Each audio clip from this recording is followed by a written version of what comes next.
Saudara Komisi Pemberantasan Korupsi memanggil Muhaimin Iskandar terkait kasus dugaan korupsi yang terjadi 11 tahun lalu. Tudingan politisasi KPK pun mengemuka. Kita akan membahas bersama dengan Ketua DPP Partai Nasdem, sudah ada Effendi Koiri atau Gus Coy, anggota Komisi 3 DPR dari fraksi PD Perjuangan, sudah ada Bang Trimedia Panjaitan, dan pegiat anti korupsi, sudah ada Bung Saur Siagian. Terima kasih sudah bergabung bersama kami di Kompas Petang. Terima kasih, Mbak. Terima kasih, Mbak. Langsung saya akan ke Gus Coy. Gus Coy, Anda melihat pemanggilan untuk dimintai keterangan ini terhadap Caimin seperti apa? Ya, jadi yang pertama, setiap warga negara menginginkan pemberantasan korupsi dilakukan secara profesional, serius. Pelaku-pelakunya, pimpinan-pimpinan KPK juga profesional, kan? Kemudian setiap warga negara yang dimintai keterangan, yang diduga terkait, itu juga harus memenuhi undangan atau panggilan dari lembaga-lembaga penegak hukum termasuk KPK. Nah, dalam konteks Caimin ini, yang sekarang ini, itu kasusnya 2012 yang lalu. Ya. Kenapa tidak segera diselesaikan sejak dulu? Kenapa itu pemanggilan terjadi di sini? Terjadi persis setelah Caimin diumumkan sebagai calon wakil presiden dari Koalisi Perubahan. Ini kalau ada masyarakat publik berasumsi KPK tidak profesional, KPK ada unsur politiknya menjadi alat politik, KPK bukan sepenuhnya menegakkan hukum. Itu kan tidak terlalu salah. Ngapain saja selama 12 tahun ini? Kok baru begitu diumumkan menjadi calon presiden, calon wakil presiden, dan ada pemanggilan. Ada apa ini? Oke. Baik, ada apa ini? Jadi Anda menduganya ada hal yang salah. Saya akan ke Bang Saur. Bang Saur, menurut Anda bagaimana pandangan terkait pemeriksaan ini?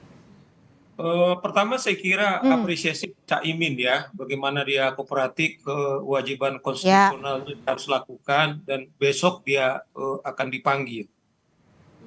Tentu kawan-kawan saya selalu kalau dalam konteks politik seperti itu, para politisi, saya pikir kita pahami kemudian itu dikaitkan kepada soal politik. Nah, saya tidak ahli di sana. Saya sebagai advokat, sebagai pegiat anti korupsi, mestinya KPK harus. Tetapi menurut saya begini, hal yang paling penting, karena ini menurut saya bahwa saudara Caimin adalah sebagai saksi jelas di KUHP, seseorang saksi adalah seseorang yang diduga seseorang yang melihat, mendengar, dan mengalami. Nah, kita tidak tahu apakah keterangan Caimin perlu.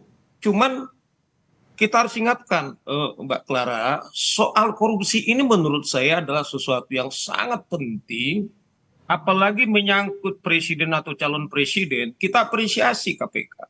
Oke, maaf saya potong Bang Saur, tapi terkait dengan kasus ini bisa dibedakan tidak antara politik dan kasus hukumnya?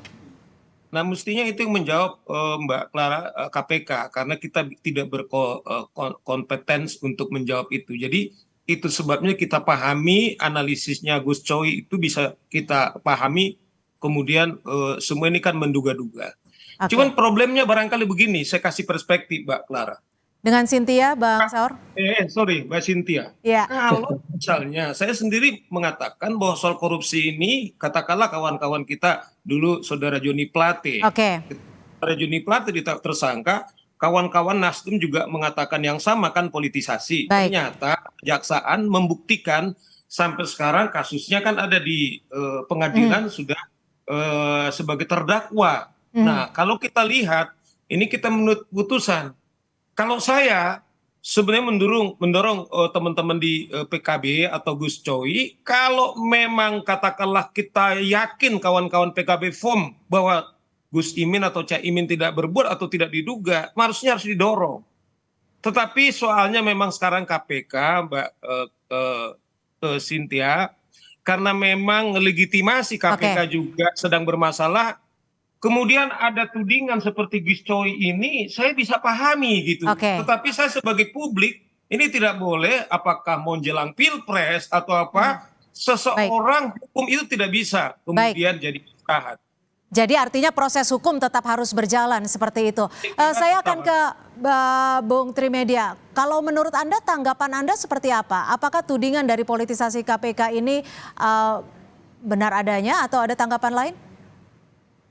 Saya sependapat dengan Pak Mahfud MD tadi ya. Ini nggak ada politisasi, ini proses hukum biasa. Dan saya kira sepanjang saya mengetahui KPK, karena saya terlibat dalam proses pembuatan undang-undang KPK, memang sulit untuk mengintervensi KPK.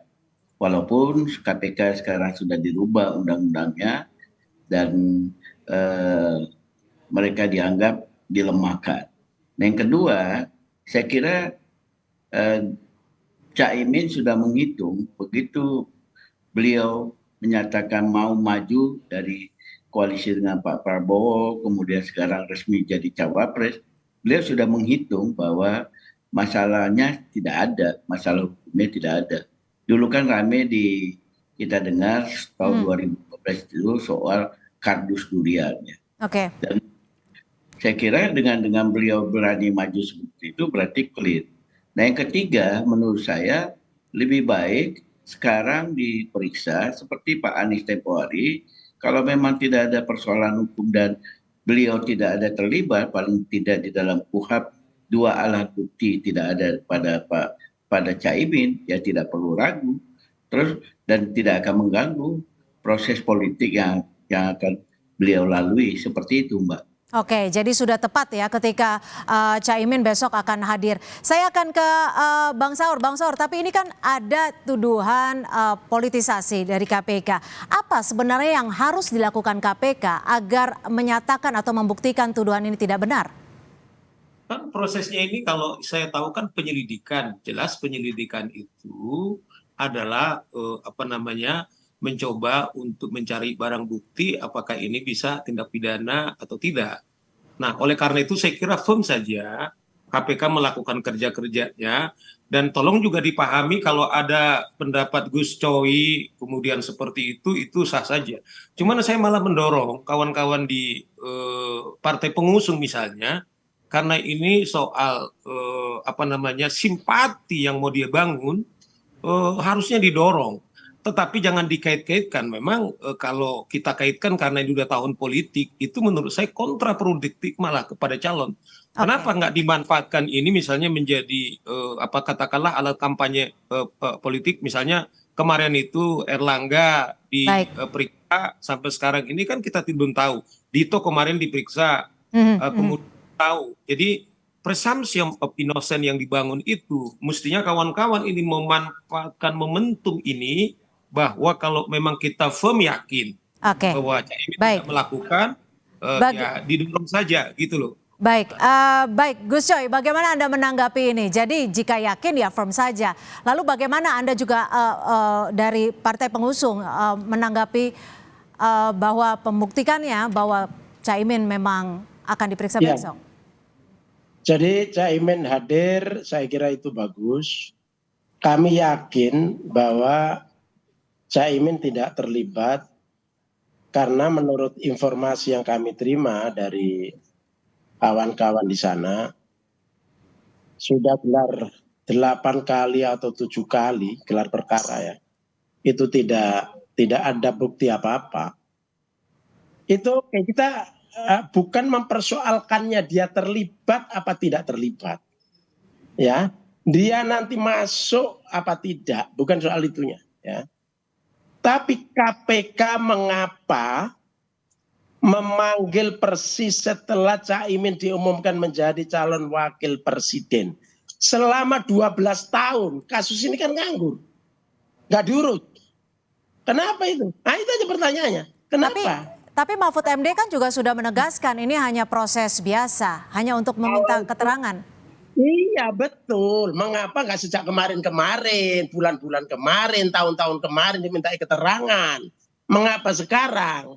Nah, ketika sekarang di proses seperti ini, dalam dunia politik ini kan tidak semua punya pikiran positif, tidak semua punya niat baik. Mulut jahat banyak, tangan-tangan jahat banyak, otak jahat banyak, ya kan?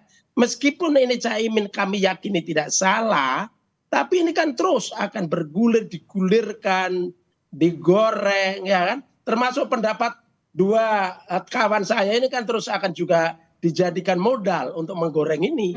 Begitu. Oke, Gus Coy, menurut Anda sendiri siapa yang mempolitisasi ini? Dan antara substansi, antara momentum, antara para penggoreng gitu kira-kira gitu kan. Ini harus dilihat begitu. Oke. Nah, menurut saya ya, dan saya kira sejumlah pengamat, sejumlah ahli hukum juga menyatakan ini momentumnya yang tidak tepat. Nah, ketika momentum yang tidak tepat digunakan oleh KPK terkait dengan politik dan politiknya sebentar, terkait dengan rekrutmen untuk kepemimpinan nasional, kepemimpinan bangsa, maka ini membuat gaduh. Menggunakan momentum yang tidak tepat bikin gaduh. Oke, ya. Jadi begini, jika momentumnya menurut Anda tidak tepat, Mbak Cynthia boleh saya komentari? silakan Bang Saya Saur. kira yang menggoreng ini pertama adalah saudara Gus Coy yang menuduh kami ini menggoreng-goreng. Saya ini diminta sebagai seorang advokat, sebagai gigilah anti korupsi. Saya silakan saudara berpendapat seperti itu. Sebentar Gus Coy. Ini bagian saya sebentar. Nah, silakan, kami persilakan Bang Saur terlebih dahulu. Silakan Bang Saur. Dalam perspektif hukum, saudara Gus Coy, tidak ada namanya kemudian karena ini pilpres kemudian jadi istirahat. Sama dengan saya kasih contoh, kader Anda, sekjen Anda tuduh kemudian teriak-teriak ini politisasi. Ternyata penegak hukum bisa membuktikan. Nah, oleh karena itu dihargai juga hak-hak konstitusional, hak-hak pers. Seperti Anda juga mengatakan ini goreng-menggoreng, jangan juga Anda tuduh kemudian juga Anda berpendapat. Saya tidak tuduh pendapat Anda seperti itu, tapi Anda tidak boleh melarang kami untuk memperdapat. Nah, soal KPK, saya bilang saya tidak tahu ini politik apa tidak. Seperti dibilang Bung Trimet tadi itu ada kasus Durian. Tetapi Anda baik Bang Saur, kita berikan kesempatan sedikit Gus Coy untuk menanggapi singkat sebelum saya ke Bang Trimedia. Bang Saur tadi salah menangkap saya. Saya tidak. Anda mengatakan dua orang ini jadi menggoreng-menggoreng. Bentar. Saya tadi mengatakan pendapat dua orang ini akan digoreng oleh orang-orang. Bukan dua sahabat saya ini menggoreng, bukan. Makanya saya tadi sejak awal ingin klarifikasi. Supaya Bang Saur tidak terlalu jauh salah paham. Baik, saya akan ke Bang Trimedia. Bang Trimedia, menurut Anda bagaimana supaya yang menurut Gus Coy ini momentumnya tidak tepat, tapi di lain pihak ini adalah proses hukum yang memang harus dilalui jika memang ada kerugian negara yang terjadi dalam kasus ini. Silakan Bang Trimedia. 3 bulan yang lalu kami rapat dengan pendapat dengan KPK. Dan pimpinan KPK menyampaikan bahwa mereka menyadari banyak tunggakan perkara yang mereka akan selesaikan. Terutama setelah definitif pimpinan KPK yang sekarang, Pak Firly dan kawan-kawan, ada perpanjangan 1 tahun. Jadi itu yang mereka mau lakukan. Dan saya kira kasus 2012 ini salah satunya. Ada kasus-kasus lain yang juga baru diselesaikan oleh KPK. Jadi kedua menurut saya pimpinan KPK juga atau juru bicara KPK harus menjelaskan seperti apa kasus dan ini masuk lidik atau sidik sudah. Itu yang perlu disampaikan. Apalagi tadi Gus Coy bilang ada yang mereka dengar ada beberapa kali gelar ya, supaya semuanya terang dijelaskan. Tapi yang jelas seperti saya sampaikan tadi Mbak, bahwa KPK mengakui banyak tunggakan perkara. Banyak mungkin perkara-perkara selain Gus Coy ini yang juga akan digulirkan oleh KPK ke depan ini.